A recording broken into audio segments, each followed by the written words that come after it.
Lucas 14, do 1 ao 6. Vamos começar esse capítulo, mas, como eu disse, um aquecimento. O aquecimento é a gente lembrar um pouquinho do que a gente viu no 13.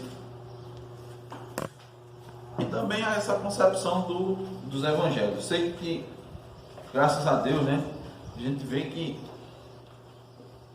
às vezes, um versículo, 2 versículos, 3 versículos já trazem, né, a instrução devida da palavra de Deus. Outros, né, mais versículos. Eu lembro que a gente dividiu a parábola do servo vigilante, né, em duas partes, tendo em vista que a gente dá para identificar dois ensinamentos aí claros, né? A gente viu o servo vigiante e o servo fiel, lembra, João? A gente viu que a gente tinha duas características. É uma característica de uma só, mas a gente pode dividir muita riqueza, irmãos, da palavra de Deus. Então vamos nos lembrar, lembre-se sempre, irmãos, estamos estudando o Evangelho de Lucas. O Evangelho, irmãos, é a narrativa do ministério, praticamente a narrativa do ministério de Jesus Cristo, né? João, você lembra uma característica de Lucas? Assim, uma característica uma característica marcante de Lucas no escrito desse evangelho. A sequência. Ele procurou colocar na sequência. Procurou botar na sequência.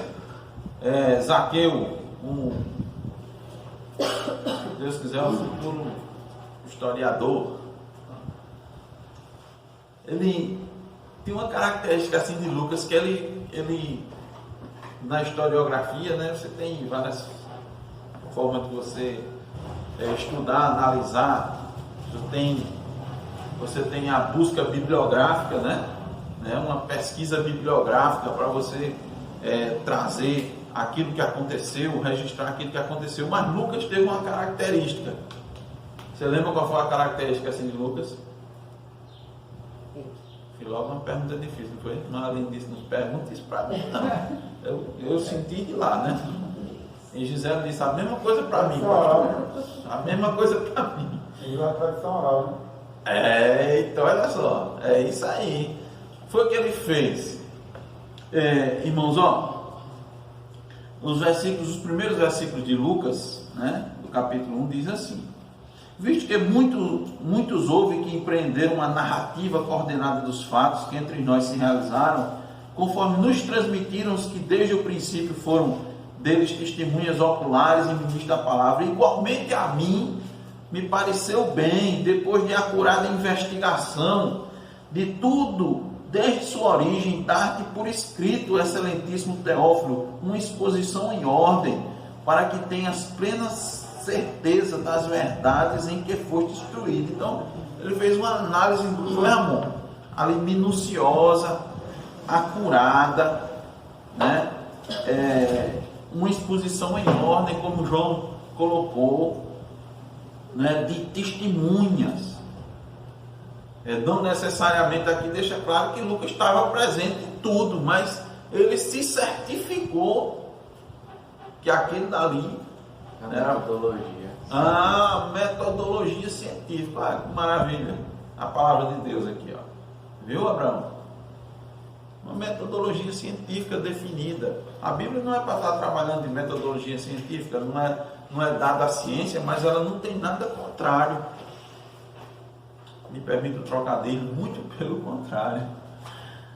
Tem muita contribuição, e nós já dissemos aqui aos irmãos e queremos enfatizar aqui. Aquilo que foi registrado na palavra, irmãos, quando ele é buscado de forma séria e fiel, tudo isso aqui é comprovado. Então aqui na história as pessoas vão lá, os reis citados, né, irmãos, aqui, os reis citados aqui na Bíblia, o pessoal encontra lá. Escava as coisas, né? Descobre os manuscritos, os rolos, os registros em pedra, talhados em pedra, estão lá, todos estão lá. Alguns locais não são encontrados, dado o tempo, a mudança do tempo e tudo, mas eles estão lá.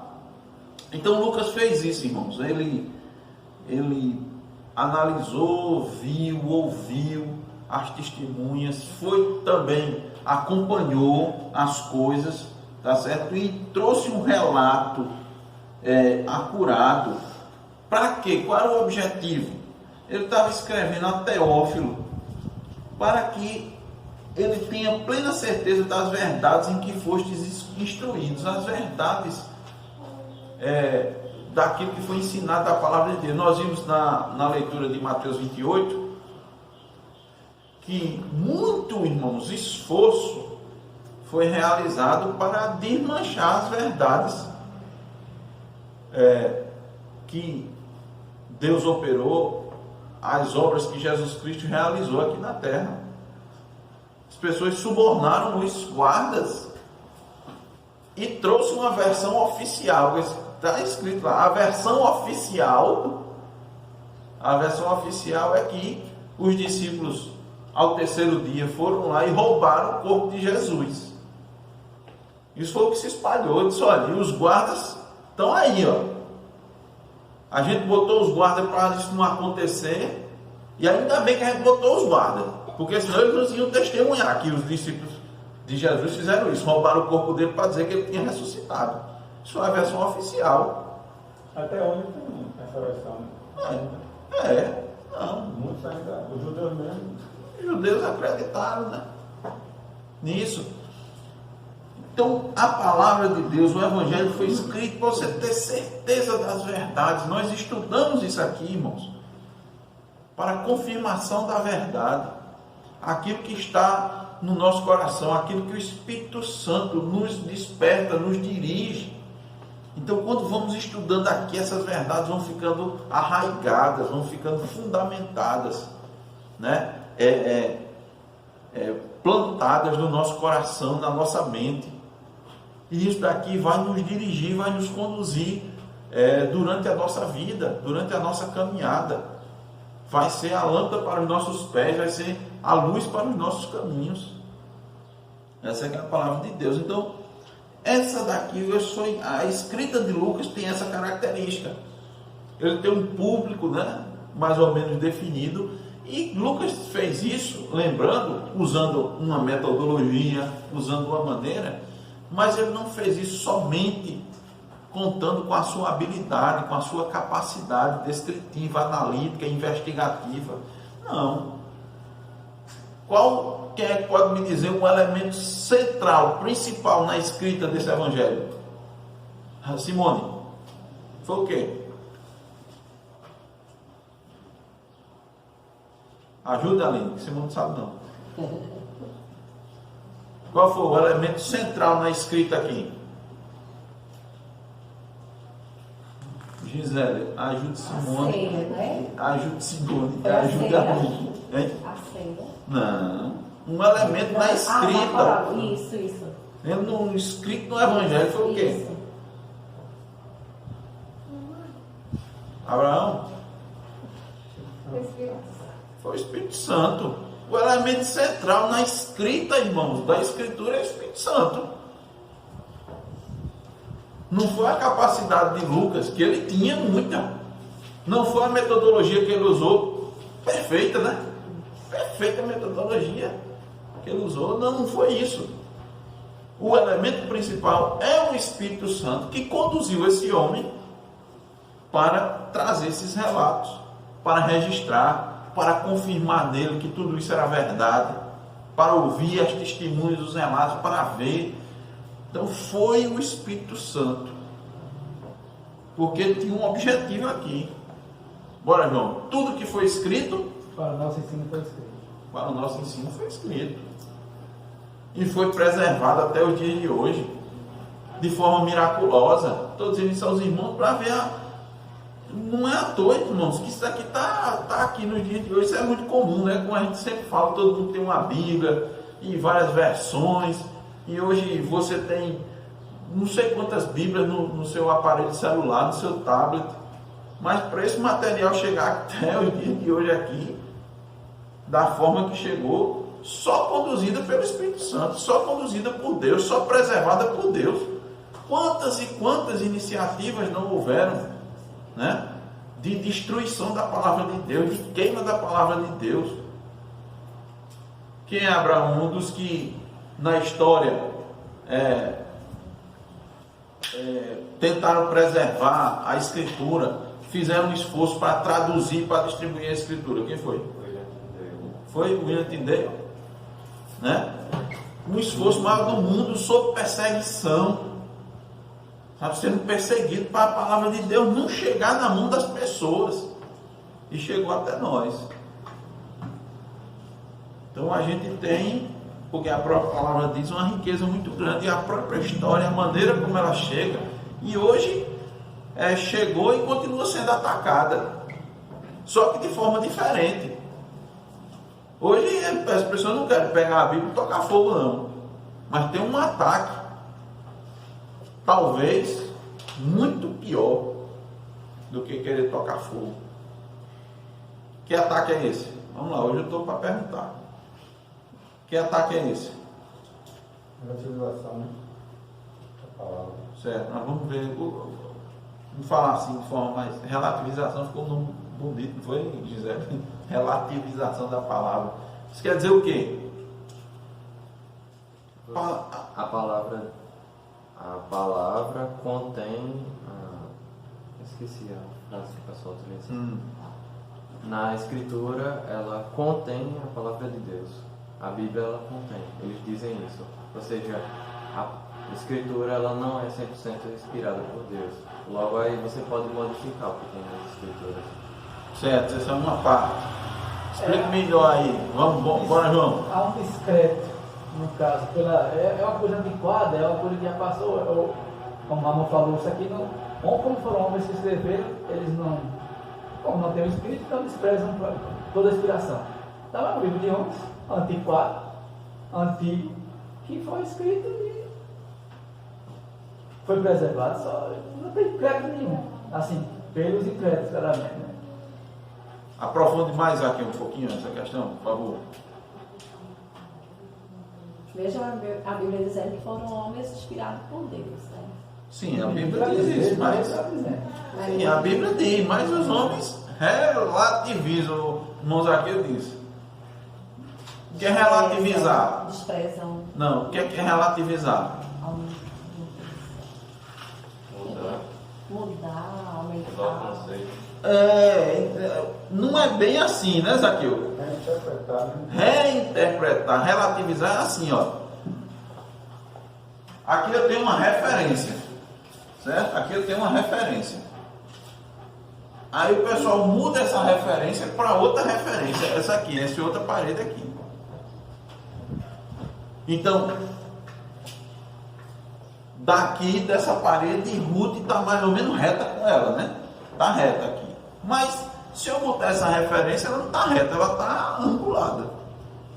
Então você tem que olhar por outro ângulo. Hoje em dia você não pode olhar pelo mesmo ângulo, não é a mesma referência que você tem. Você não pode ver o mesmo referencial, porque a Bíblia foi escrita naquela época, para algumas pessoas daquela época, para a cultura daquela época, o tempo daquela época. Então hoje nós temos que olhar a Bíblia por outra, aí não pode ser por essa ótica aqui, tem que ser essa outra que nós estamos vivendo. Então eu tenho que ser relativo, eu tenho que tirar essa daqui, tenho que olhar com essa, relativo a esse novo ponto de vista, relativizar, porque senão não dá certo. Como é que eu vou entender a Bíblia? A Bíblia foi feita no tempo de Jesus. Isso quando Jesus, essas palavras escritas quando Jesus estava. Mas lá no começo foi na época de Moisés. Olha a diferença. Só de Moisés para Jesus tem uma diferença muito grande. Israel era uma teocracia. Agora Israel está vivendo debaixo do Império Romano. Então eu tenho que entender essas coisas para eu compreender a Bíblia. Aí o perigo está grande. Isso é só uma desculpa para colocar seu ponto de vista. Aí exatamente está. Eu tiro a referência e boto a minha. Bota. Eu penso que tem dois tipos de relativização, né? De interpretação da palavra. E quanto mais sutil, mais perigoso. Né? Uhum. O senhor falou aí que a relativização, o ataque desse tipo é pior do que, é mais perigoso do que perseguição direta. Né? E eu digo, dentro da relativização existe uma sutil, uma mais sutil. A mais sutil ela ainda é mais perigosa. Por exemplo, você vai ver certos supostos líderes, né, cristãos que vai dizer, ele fala diretamente, na Bíblia tem que ser reinterpretada. Ele fala isso taxativamente. Aí a gente fica atento, né? Assim, os mais aqueles irmãos que procuram ser mais vigilantes com a palavra de Deus, ele pode, cuidado aí, você viu o que ele falou? É. Mas tem um outro muito mais sutil que entra dentro até das nossas mentes e nas nossas vidas sem a gente perceber, e aí vai desconstruindo, vai relativizando sem que a gente perceba. É aquele que vai chegar ali, por exemplo, dá um exemplo claro, que foi uma das discussões que eu tive de forma online, é a questão do pastoral feminino. Muitas pessoas, elas não vai dizer que a Bíblia seja uma nova interpretação. Ela vai dizer, não, de forma alguma, a Bíblia ela é inerrante e tal, mas na sua teologia, muitas vezes sem compreender isso, ela acaba reinterpretando. É que nem novas revelações, né? Você reinterpreta a Bíblia, quer dizer, um processo de relativização da Bíblia, de reinterpretação, mas de forma bem sutil, bem lenta. Quando você pensa que não, está em um processo bem longe de aprofundamento bíblico. Certo. Olha, Yasmin, a gente está dizendo aqui que a Bíblia aqui é a palavra de Deus, e que o que tem aqui é a verdade, e tudo o que tem aqui é verdade. Tudo o que tem aqui é verdade. Algumas pessoas vão dizer que não, mas aqui, tudo que tem aqui dentro é a verdade. A verdade dita por Deus. Então nós vamos estudar aqui umas verdades ditas por Jesus Cristo para aprender. Ele disse isso naquela época, lá no passado, lá distante. Disse lá no passado. Mas que, como é a palavra de Deus e como é a verdade, ela serve para a gente nos nossos dias. Nos nossos dias. Então, ela não é simplesmente um relato organizado, bem feito, de testemunhas, entendeu? De que viveram naquela época. Não, é muito mais que isso, porque tem um componente espiritual. Tem um componente espiritual. Ok, irmãos? Então, vamos fazer a leitura. Lucas 14, do 1 ao 6. Lucas 14, do 1 ao 6. Leia aí, Simone, por favor. Aconteceu que, ao entrar no sábado na casa de um dos principais fariseus para comer pão, eis que eu estava observando. Ora, diante dele se achava um homem hidrópico. Então Jesus, dirigindo-se ao intérprete da lei dos fariseus, perguntou-lhes: é ou não é lícito curar no sábado? Eles, porém, nada disseram. E tomando, o curou e despediu. A seguir lhes perguntou: qual de vós, se é o filho ou o boi, cai num poço e não tirará logo mesmo diante do sábado? A isto nada puderam responder. Muito bem. Jesus,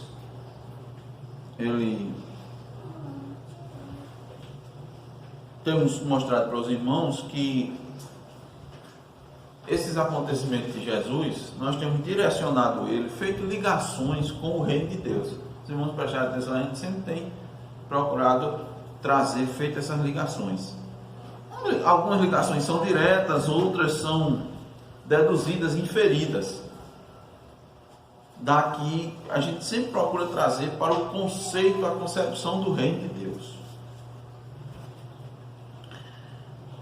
Nós vamos ver que, aparentemente, esses versículos não há uma afirmação direta de que Cristo está falando acerca do reino de Deus. Mas, entretanto, observando a temática apresentada no versículo 15, quando uma pessoa que estava com Jesus à mesa fez uma afirmação, nós vamos ver que o reino de Deus está aí também. Olha, preste bem atenção, vamos lá.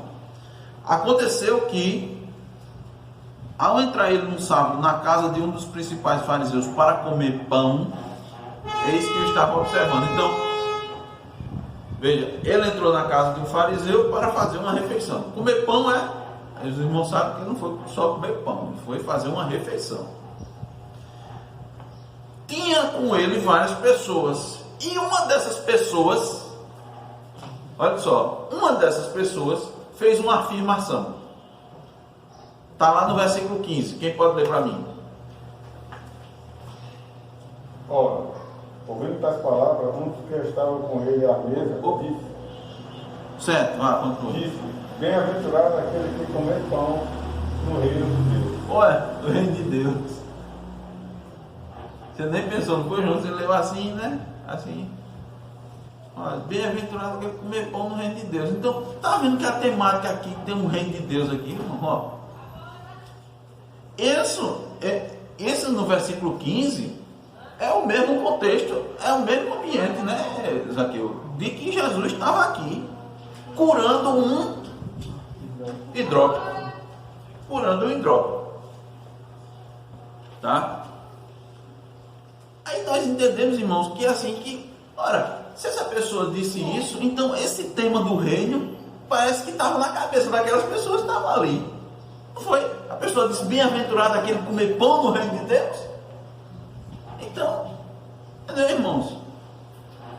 Então, Jesus Cristo está falando a respeito do reino, e nós podemos ver, irmãos, que Cristo está mostrando que a religiosidade daquela época não era compatível com o reino de Deus. A gente sempre fala da religiosidade porque Cristo estava ali em volta de religiosos, né?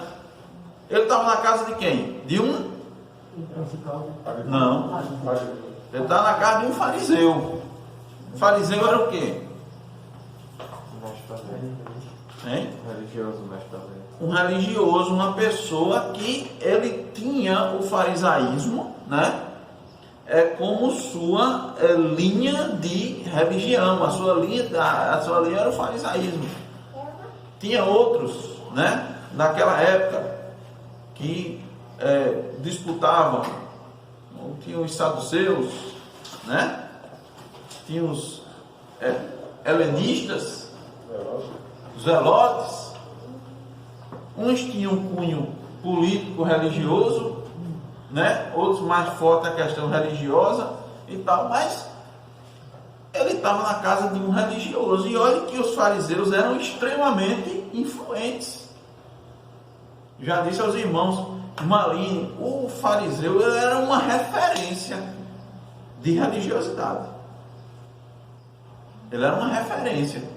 Quando o cara assim, rapaz, fulano é fariseu, né? Todo mundo fazia, é mesmo, isso é classificado, bem classificado como fariseu, classificadinho, está bem cotado lá entre os fariseus. Você é um religioso, sou religiosa.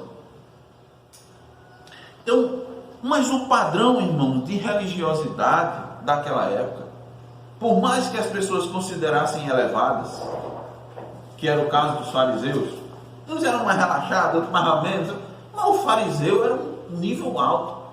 Ele não era compatível com o reino de Deus. E esse padrão de religiosidade dos fariseus tinha uma característica que ela permanece nos dias de hoje. Quem pode me dizer uma das características do farisaísmo era o quê? O fariseu era Ser rígido na Opa! sua Uma forma de agir. rigidez na sua conduta. Essa rigidez na sua conduta a gente pode dar o nome de conceituar de uma palavra proparoxítona. Não é proparoxítona, é uma palavra polissílaba. Monossílaba, dissílaba, trissílaba e polissílaba. O que é isso? O que é isso, Ruth? Não estudou ainda não? Monossílaba, dissílaba. Monossílaba que é só uma sílaba. A palavra só tem uma sílaba. Dissílaba tem duas. Trissílaba já estudou, não foi? Polissílaba tem quanto? Polissílaba tem quanto? 4 ou mais. Opa, agora melhorou. 7,75 na nota. Qual é a característica da rigidez na conduta? É o quê? Hipocrisia, né? Hipocrisia. Até esqueci. Eu esqueci. Não, tem outro. Tá mesmo? Hipocrisia é quando não é ser rígido. Hipocrisia é você exigir dos outros aquilo que você não faz. Falsa religiosidade. Não, É uma palavra. agora vamos lá, eu só vou para frente quando você disser. Isso aí, quer dizer, É uma palavra que relaciona. Né, na. Legalismo. Legalismo. é isso aí. Legalismo. Quase que não sai. Quase não sai, né? Então, esse padrão de religiosidade, irmãos, ele era característico dos fariseus, dos escribas, né? Escribas e fariseus. E ele permanece nos dias de hoje. É o legalismo. Legalismo em si, irmão, na definição do dicionário, não tem nenhum problema. Legalismo é respeito à legalidade, respeito à lei. Todos nós devemos respeitar a lei, principalmente a lei de Deus, né, irmã Gisele? Mas, irmãos, no contexto teológico, não é isso, não é essa caracterização de legalismo, não. O legalismo, nesse âmbito aqui, é uma restrita observância da lei, sim, seja a lei de Deus ou lei dos homens, mas, irmãos, sem a aplicação correta da lei, sem a intenção ou o espírito adequado da lei, daquela norma. Você segue aquilo dali, você segue por seguir, porque é uma norma, mas não observando o espírito da norma. Por isso que Jesus Cristo tanto criticou os escribas e fariseus. Aí eu disse aos irmãos, ele disse assim, vocês dizimam, tiram o dízimo do endro, né, do coentro, ou seja, vocês tiram o dízimo da coisa mínima. Isso está errado ou está certo? Está certo. Mas o que acontece? Vocês quebram outros mandamentos, como honrar seu pai e sua mãe. Você deixa de auxiliar teu pai e tua mãe. E principalmente agora, irmãos, esse exemplo aqui é um exemplo típico. O legalismo aí cai na hipocrisia, né? Vai cair. Vai cair.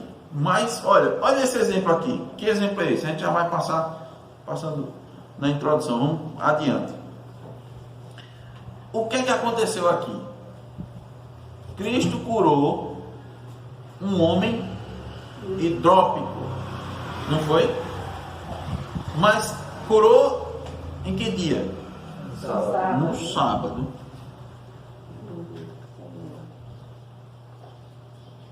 Aí, o que é que diz o quarto mandamento?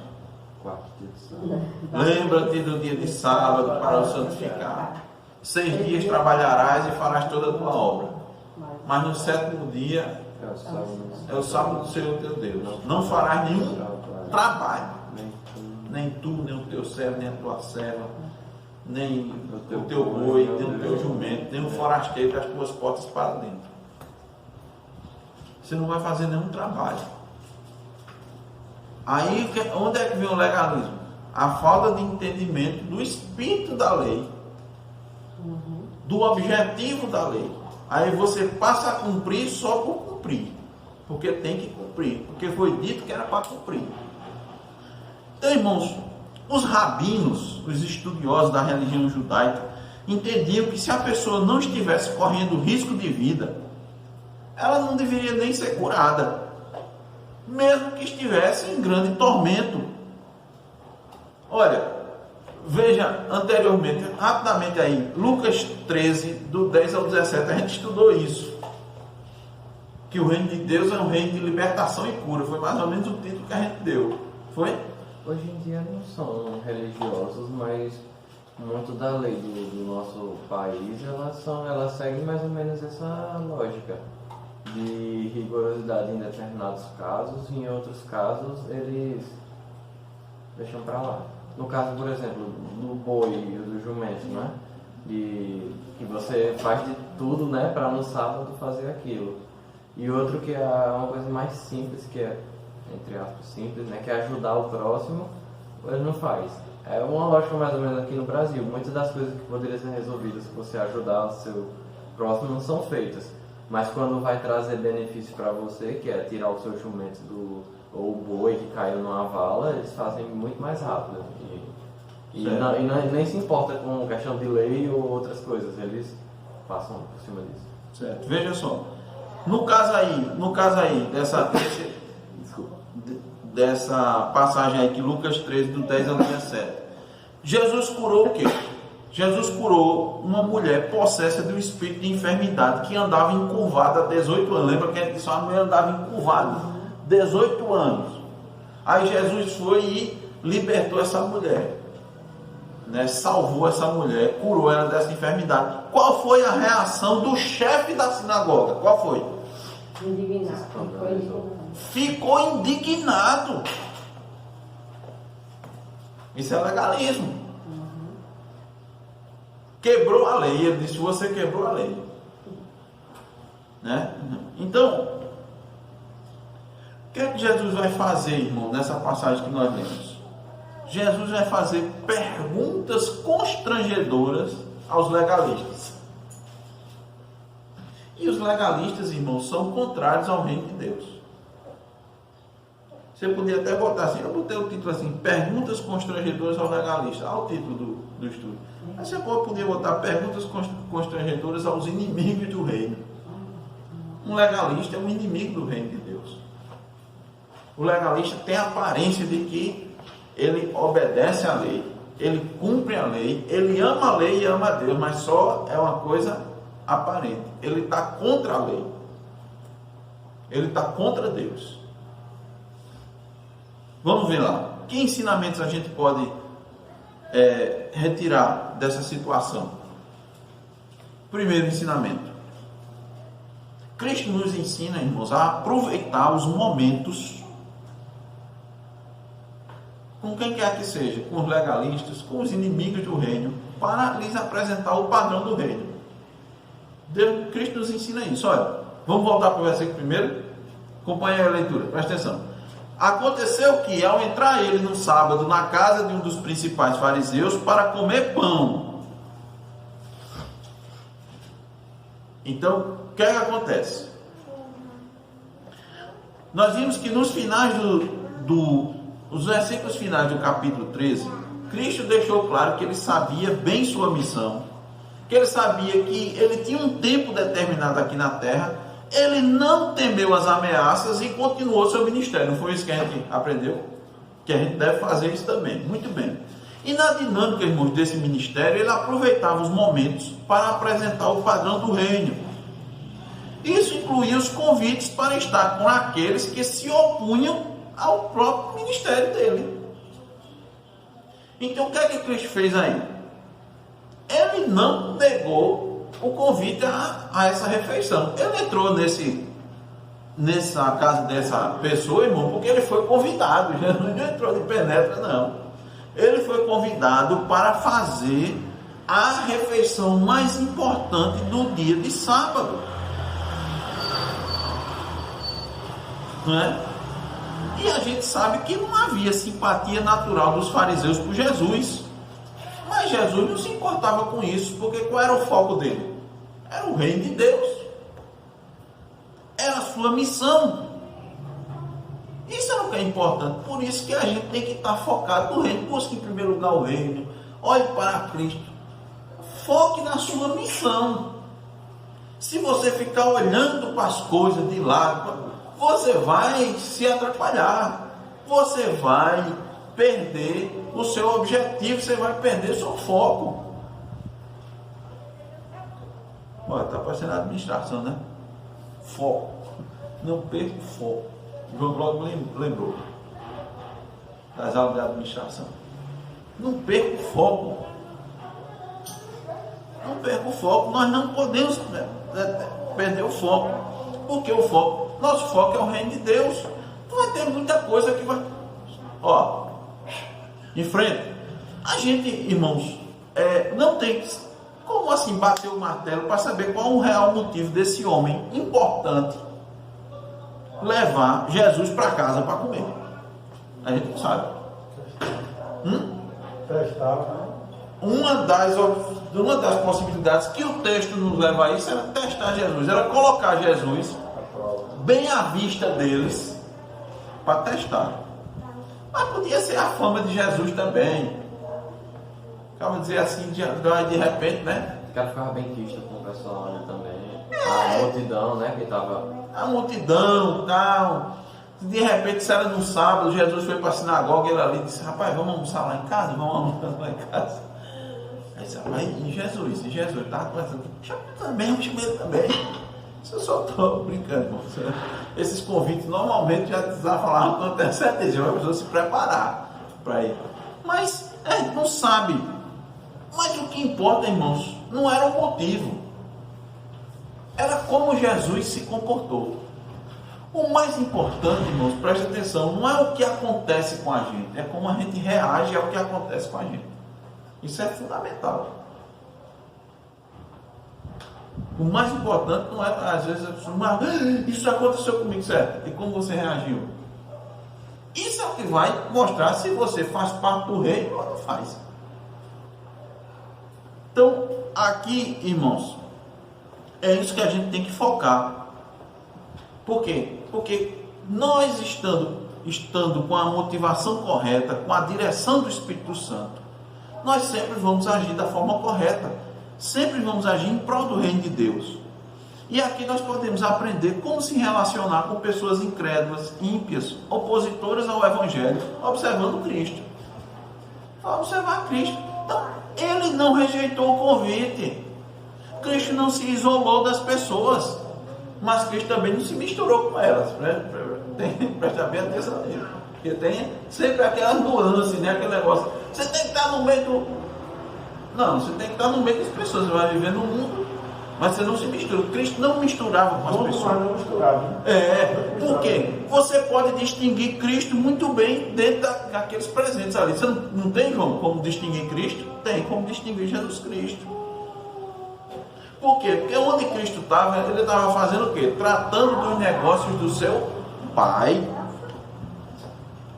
Cristo ali, irmãos, defendeu a correta observância do dia do Senhor, realizou uma ação de misericórdia, confrontou os presentes com o padrão do reino, fazendo perguntas, e ensinou a eles o padrão do reino. Nós vamos ver que na continuação tem uma parábola, tem outra parábola, não tem? No mesmo contexto. Então, irmãos, o que é que nós aprendemos? Que o cristão pode estar na companhia de pessoas não convertidas. Ele pode estar, mas quando ele está, ele é moderado. Ele é uma pessoa moderada. Cristo sempre agiu com moderação, de forma adequada ao ambiente, ao momento. Sempre agiu dessa maneira. E você deve estar na companhia desenvolvendo sua missão, mas sempre estando vigilante. Por quê? Porque isso nos leva ao segundo ensinamento. O primeiro ensinamento, ouça aí: aproveitar os momentos para apresentar o padrão do reino de Deus. Apresentar os momentos, eu coloquei com os legalistas, porque Cristo estava entre os legalistas, mas apresentar os momentos com os não convertidos, com os incrédulos, para lhes apresentar o padrão. Em segundo lugar, Você deve ter em mente que, como você faz parte do reino, as pessoas estão ali observando.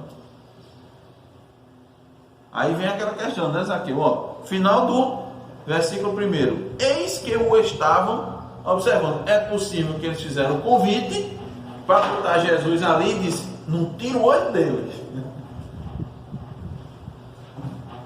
Então pode ter sido isso, para achar nele algum motivo para o acusar.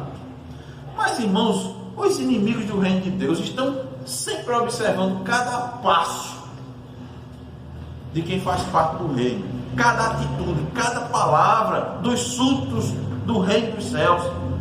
As pessoas estão lhe observando o tempo todo.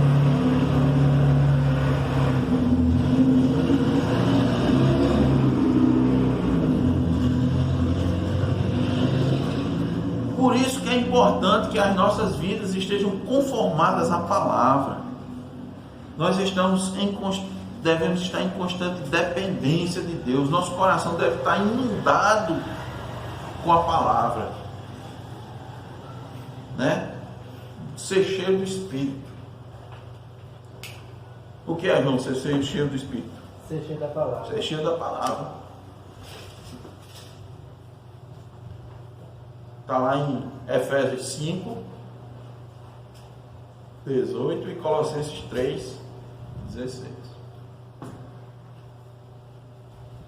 Lá em Efésios 5, 18 diz: mas enchei-vos. Certo. Mas depois disso tem alguma coisa que ele diz: falando entre vós com salmos, falando entre vós, enchei-vos da palavra, para que quando você abra a boca, você sai o quê? A palavra. Isso é a palavra. Porque a boca fala. O coração está cheio. Se eu não tiver com a palavra, irmãos, eu não posso falar com a palavra. Se a palavra não tiver em mim, meus amados irmãos, tudo que é verdadeiro, tudo que é de boa fama, se alguma virtude há, se algum louvor existe, seja isso que ocupe o vosso pensamento. Então, o meu pensamento tem que estar cheio, minha mente, meu coração tem que estar cheio da palavra, para que quando eu fale a palavra. Por quê? Porque, irmãos, estamos sendo observados pelo mundo e também, irmãos, estamos sob os olhos de um Deus onisciente e santo. Qual é o correto? Veja, olha a motivação correta. Sua motivação não é: não, eu vou estar cheio da palavra para eu não passar vergonha. Não é para você não passar vergonha. É para você não envergonhar o Evangelho. É para você não envergonhar o nome de Deus. É para você não entristecer o Espírito Santo. Irmãos, aqui dá um exemplo, né? Se um cara faz todo bem para mim, eu vou fazer todo o esforço para agradar. Né? Fazer todo esforço para agradar. Então nós precisamos andar com uma consciência livre de culpa diante de Deus e dos homens, não dando ocasião às acusações malignas. Quem é o acusador? E todos os seguidores de Satanás são acusadores. É o pai e os filhos. Pai e os filhos. Lembremos do profeta Daniel. Essa passagem é muito importante. Abra aí, Abraão, por favor. Daniel 6. Leia do 4 ao 5. Daniel 6, 4 e 5.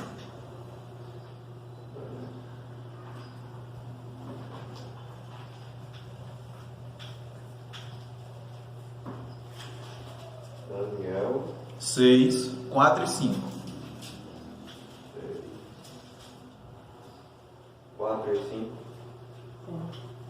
Então, os presidentes e os sátrapas procuravam ocasião para acusar Daniel a respeito do reino, mas não puderam achá-lo, nem culpa alguma, porque ele era fiel e não se achava nele nenhum erro, nem culpa. Espera aí, veja. Procuravam os olhos do mundo observando. de olho em Daniel, para acusar, para achar defeito. Acharam? E eles estavam procurando, irmãos, ó, a respeito do reino. Em que reino ele vivia? Na Babilônia. Em que reino a gente vive? Na Babilônia.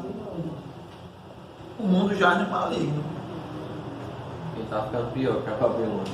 Deus é soberano, tá? É dele a terra e tudo que deve existir. A gente canta e é isso mesmo, tá certo, irmãos? Mas o mundo já é maligno. Então, nós somos cidadãos do céu, nós temos uma lei, mas nós não devemos estar infringindo a lei desse país, desse mundo. Daniel fazia isso. Inclusive estudou na Universidade da Babilônia e aprendeu os costumes de lá. Aluno, né? E foi o melhor aluno. Melhor aluno. Com louvor. Foi formado com louvor. Tá certo? Ele aprendeu tudo lá.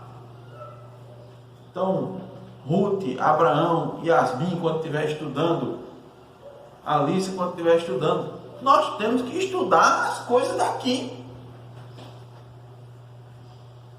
Aprendemos as coisas daqui. As leis desse mundo, os costumes, aquilo que não for contrário à Escritura, nós vamos seguir, como Daniel seguiu. Mas Daniel foi pego em erro, não foi? Olha o versículo 5 agora, Abraão. Disseram, pois, estes homens: nunca acharemos ocasião alguma para acusar este Daniel, se não a procurarmos contra ele na lei do seu Deus. Na lei do seu Deus, sim. Vamos arrumar um jeito, porque ele obedece à lei de Deus acima da lei dos homens. Acima, então para ele Deus está acima. A lei do Deus dele é mais importante que a lei dos homens. Eu sei disso, então vamos pegar ele lá na lei de Deus. Como é a situação, né? Porque pouco tempo atrás Daniel tinha salvo a vida dele, né? Era para eles estarem mortos nessa altura do campeonato. Quando tiveram a interpretação, ninguém fez, e aí ele foi e salvou todos os intérpretes da... Mas é assim, é igual a Faraó, que esqueceu todo o bem que José fez para o Egito. E perseguiu foi o povo de José. Não teve respeito. Ele não tem. Então, irmãos, nós devemos saber que estamos sendo observados, assim como Jesus está sendo observado. Terceiro ensinamento que desejamos trazer hoje é que as obras do reino e seus questionamentos constrangem os legalistas, constrangem os inimigos do reino. Versículos 3 e 4. Ruth, leia, por favor.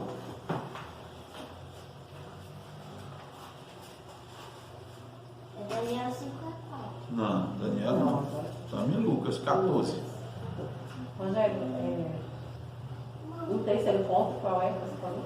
As obras do reino e seus questionamentos constrangem os legalistas, constrangem os inimigos do reino. Lucas 14, 3 e 4. Então Jesus, dirigindo-se aos intérpretes da lei e aos fariseus, perguntou-lhes: é ou não lícito curar no sábado? Eles, porém, nada disseram. E tomando curou e o despediu. As obras do reino, irmãos, são feitas ou devem ser feitas por meio do espírito correto. O espírito correto da lei. São as obras que de antemão Deus preparou para que andássemos nelas. Efésios 2:10. E essas obras constrangem os inimigos do reino. Constrangem os legalistas. Elas não são feitas para sermos salvos, mas porque somos salvos. Elas são feitas para glorificar a Deus, por isso que constrange. As pessoas fazem as obras para quê? Para glorificar a si mesmas. Veja aí os programas aí, Criança Esperança, quando tinha.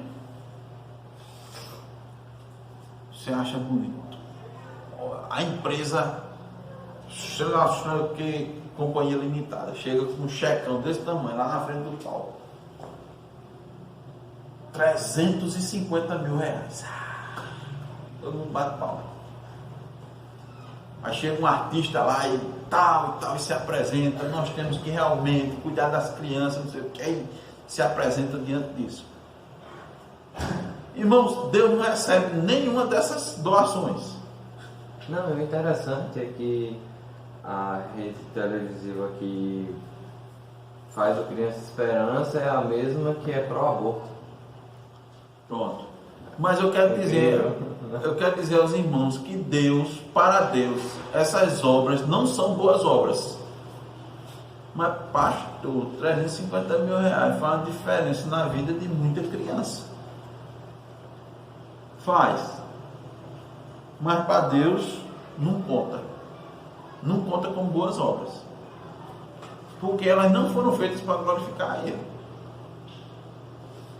Desde um copo d'água que a gente toma deve ser feito para glorificar a Deus. Então, irmãos, as obras do reino de Deus, elas constrangem quem é do reino das trevas. Porque você não faz para glorificar a si mesmo, não faz para glorificar o outro, faz para glorificar a Deus. Entendeu, irmãos? Porque o objetivo é o reino. Olha o foco, né? Qual é o foco da gente? O foco é o reino. Não somos nós mesmos.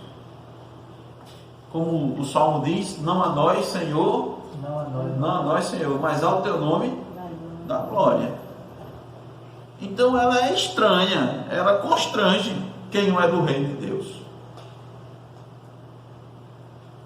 Aí eu vou aplicar para dentro da igreja. Por isso que as pessoas gostam tanto, irmãos, de fazer solo, dueto. Cantou bonito, ensaiou, cantou bonito, né? Afinado, olha, é uma benção aquele irmão cantando lá na frente. Mas ninguém diz, é uma benção a igreja toda cantando. Preste atenção. Eu, pelo menos na minha época, assim, sabe? O que eu tenho assim na lembrança, pode até acontecer, sabe, irmãos? Pode ter até acontecido, mas eu não lembro que um irmão saiu assim num dia de culto, pelas igrejas que eu passei, todas elas. Inclusive a que eu estou atualmente. Nós estamos. Né? Há um tempo atrás, antes da gente conhecer a doutrina da graça, nunca vi ninguém terminando o culto. Como a igreja está cantando belo. Olha, a igreja está em uníssono. Louvando a Deus em uníssono. Todos os irmãos cantando assim. Que maravilha. Agora um solo, um dueto, um coral. Quando termina o culto, eu, irmãos, rapaz. Não é assim não, irmão? É assim. Não, vamos cantar todos juntos. O senhor não pode não cantar com o senhor? Como é, João? Aquela historinha que João. Como é? Não pode cantar? Pastor, eu quero cantar para o senhor. Não foi tu que cantar aqui, né? Quem foi o pastor que fez isso? Quem foi? Diz aí. Pastor, eu quero cantar para o Senhor. Aí, o pastor, uma pessoa pediu ao pastor para cantar para Deus, né? Aí passou o culto todinho, o pastor não deu uma oportunidade. Aí, depois todo mundo foi embora, ele disse, pode cantar, irmão, para Deus. Eu disse, cadê os irmãos? Disse, mas você não vai cantar para Deus? Pode cantar agora. Você não vai cantar para os irmãos? Então não tem importância se os irmãos estão, não, você vai cantar para Deus. Constrange, não constrange um negócio desse? Constrange. Porque se seu foco é o reino de Deus,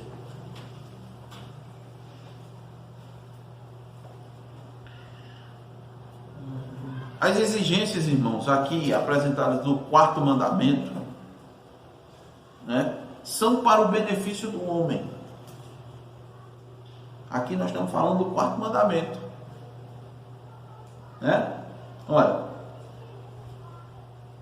aconteceu que, ao entrar ele num sábado na casa de um dos principais fariseus para comer pão, eles que o estavam observando. Ora, diante dele se achava um homem hidrópico. Então Jesus, dirigindo-se aos intérpretes da lei e aos fariseus, perguntou: é ou não é lícito curar no sábado? Essa pergunta é constrangedora. Ela é confrontadora. Por quê? Porque o legalista não entende o espírito da lei. Os inimigos do reino de Deus não entendem o espírito da lei. O quarto mandamento, irmãos, as exigências do quarto mandamento é para benefício do homem, para que o homem seja abençoado. Não é só para restringir, para negar, para impedir. O mandamento do Senhor, irmãos, é uma proteção, é uma bênção. É para trazer alegria para o homem, para aqueles que... Os salmistas, irmãos, ó Senhor, como amo a tua lei. Ah, como eu me deleito, ó Deus, nos teus decretos, né? Ó Senhor, as tuas veredas, a vereda no Salmo 119, irmão, caminhos, decretos, é tudo a lei de Deus, tudo mandamento do Senhor, tudo referência à lei de Deus. O salmista se deleita na lei de Deus e o povo está aqui, ó, por quê? Porque não entende. Se constrange. Então, foi nesse espírito que Cristo curou mais uma pessoa, né? Que além de sofrer os males da doença, certamente não desfrutava da sua plena liberdade religiosa, não conseguia desfrutar da sua cidadania, do seu convívio social, porque ela era doente, era uma pessoa hidrópica. O que é isso? O hidrópico, irmãos, é aquele que tem acúmulo de líquido no corpo. Algumas pessoas, elas acumulam líquido. Eu vou fazer um exemplo. Lembra algumas pessoas que você aperta assim, na perna, e quando tira fica a marca do dedo assim, né? Que a perna dela está inchada de água, né? Aí a água fica no tecido subcutâneo, por baixo da pele. Aí fica com acúmulo de água ali. Até uma pessoa fica inchadão assim, né? Todo inchado. Não enche só a perna, mas esse daqui estava todo inchado. Um hidrópico. Esse acúmulo de água pode ser embaixo da pele, pode ser em outras partes do corpo, no abdômen, pode ser no pulmão, no coração. Tem várias formas de manifestação. Tem uma aparência muito ruim. Essa é ruim, não? Uma pessoa inchada, né? É ruim para quem está vendo, imagina para quem está sofrendo com aquilo, né? Sensação terrível. E o pior também, irmãos, era para a compreensão daquela época, porque as pessoas achavam que uma doença como essa era fruto de quê? Pecado. E grave. Mas só pode ser pecado grave. Quem pecou, Senhor? Ele ou o pai dele? Os pais dele, né? Do cego. Olha, Senhor, os galileus ali, caiu uma torre ali. Não lembro se era Galileu, era Galileu. Não era? Os galileus foram mortos. Sim, foram mortos quando estavam fazendo sacrifício. Eita, Senhor! É isso aí. Não há ninguém que não precise se arrepender. Não pense que aquele dali, né? Era mais pecador. Era mais pecador. Mas o pessoal pensava. Uma doença dessa, olha, a doença rara, né? Doença rara. Quase ninguém tem. O que é isso? Só pode ser pecado. Isso era o pior. Então, irmãos, é lícito e requerido daqueles que fazem parte do reino fazer ações de misericórdia e de necessidade.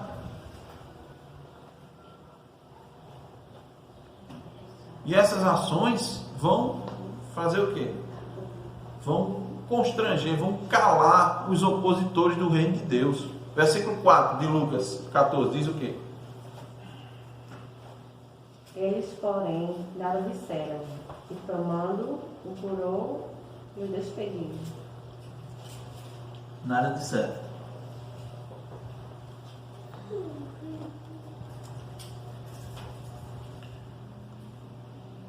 Jesus realizou uma ação de misericórdia, não foi? Com aquele homem. Aquele homem. Irmãos, olha, pensa aqui comigo. Dá descanso aos entregadores, dá descanso aos médicos, aos garis, aos balconistas, aos engenheiros, aos entregadores. É obra de misericórdia também. Então nós devemos descansar nesse dia das nossas atividades, dos afazeres comuns. Quando você faz isso, você dá descanso aos outros. Agora, a não ser em casos de necessidade e misericórdia. Entendeu, irmão? Quando você deixa de realizar suas atividades normais no dia do Senhor, você dá descanso aos outros também. Deus nos disse, né? Não farás nenhum trabalho, nem faça com que o seu empregado tenha trabalho. Não faça com que o seu boi, o seu jumento tenha trabalho. Dê descanso aos outros também. Descanse e dê descanso. Agora, entenda o espírito do mandamento. Se houver necessidade, faça. Se for para ajudar o outro, também faça. Mas se não for, dê descanso. Dê descanso. Se prepare e dê descanso. Concluindo, irmãos, versículos 5 e 6. Leia, por favor, 5 e 6, quem puder. A seguir, lhes perguntou: qual de vós, se o filho ou o boi cair num poço, não o tirará logo, mesmo em dia de sábado? Aí nada puderam responder. Então foram duas perguntas, né? É por isso que demos o título do estudo, Perguntas Constrangedoras. Foram duas perguntas que elas confrontavam aqueles que eram religiosos, mas não estavam dentro do padrão do reino de Deus. Não estavam dentro do padrão do reino de Deus. Então, irmão, nós concluímos dizendo que é impressionante como a guarda do dia do Senhor é algo tão negligenciado, tanto por cristãos como por incrédulos. É impressionante, né? E de novo eu lembro aos irmãos, é algo tão forte que era um dos pecados que o pessoal queria enquadrar Jesus, né? Muitas vezes ele queria enquadrar Jesus nessa quebra desse mandamento. Nos dias de hoje também, irmãos, olha, os incrédulos o profanam sem qualquer problema. Os legalistas guardam para serem salvos. Os cristãos dos nossos dias quebram o mandamento porque não o santificam. Acham que apenas garantir sua presença na igreja pela manhã, quando tem, né? E à noite, é mais que suficiente para atender à vontade de Deus.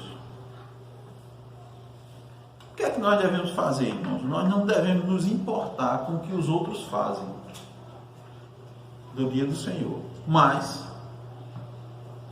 atender ao chamamento, né? Tenha certeza que aqueles que quebram o sagrado descanso estão contendendo com Deus. Estão contendendo com Deus. E Deus vai requerer isso de cada um. Do mesmo jeito que, com a mesma intensidade que Deus disse, não matarás, disse, lembra-te do dia de sábado para o santificar. Pense comigo, porque pra gente, aqui a gente fica graduando o pecado, né? Pecar, matar é pecado gravíssimo, né? Mas dizer falso testemunho não é tão grave, né, irmão? Peraí, né? Não vamos comparar, né? Mas em um lugar nenhum da Bíblia, irmão, não tem dizendo que um pecado é menos grave do que o outro. Não tem. Não tome o nome de Deus em vão. Mas adulterada, peraí. Mais do que tomar. Peraí, né? Mas não tem. A gente é que faz isso. Aí o que é que a gente tem que fazer? A gente tem que transformar, né, a nossa mente pela palavra. Mudar isso, dizer, Senhor, realmente, Senhor, eu não estava fazendo isso não. Diz assim, irmãos. Não, Senhor, eu não estava fazendo isso não. Tenha misericórdia, me perdoe. E não, eu quero atentar para os mandamentos. Eu vi aqui que Jesus atentou para esses mandamentos. Jesus mostrou, ensinou a gente como estar com os incrédulos, né? E fazendo a vontade do Pai e tal. E ele usou esse mandamento aqui. É contrário, né? Agiu contrário ao padrão religioso da época. Não foi? Quebrou. Mas é por quê? Porque ele estava fazendo a vontade do Pai. E eu sei, Senhor, que fazer isso vai me trazer oposição. Porque Jesus foi perseguido por isso. E você não vai fazer também. Vá aguardar o dia do Senhor para ver. Os crentes ignoram. E os incrédulos também. Rapaz, não faço não. Rapaz, o dia do domingo é o dia que o cara tem, rapaz. É o dia que o cara tem. É o dia para a pessoa, né? É o dia para a pessoa, para a família. Dia para a sua família. 6 dias você tem para trabalhar, para fazer as coisas. E esse dia é o dia para você dedicar para a sua família. Isso é não, rapaz. É para Deus. Oxi, você é doido. É todo Deus. Principalmente os que a gente tem que trabalhar, principalmente no dia do Senhor. Você é doido, né? Para o reino. Então, irmãos, não se preocupe com isso não. Só até hoje eu penso, não, mas até hoje, mas agora Deus está me mostrando. Então, ó Senhor, me dá graça para eu entender isso, né? Entender esses mandamentos aqui, ó Senhor. Eu estava fazendo essa graduação de mandamento aqui, ó. Para mim, adulterar é um negócio assim terrível, mas de vez em quando eu dizia uma mentirinha. Aí mentir é pouca coisa. Não, para Deus não é. Para Deus não é. Seja a sua palavra sim, sim e não, não. Então, irmãos, Deus vai requerer essas coisas de nós. O mandamento é claro. E eu finalizo dizendo, não se preocupe em constranger os que quebram o mandamento. Mas se preocupe em honrar o reino de Deus. Se preocupe em honrar o reino de Deus. Não se preocupe. Não tem jeito. Tá certo? Nós vamos constranger. Não tem jeito. Nós vamos constranger. E muitas vezes o primeiro constrangimento é conosco mesmo. Tá certo? Mas não tem nada não. Esse constrangimento é bom. É santo. Viu? É necessário para as nossas vidas. Que Deus nos abençoe. Amém.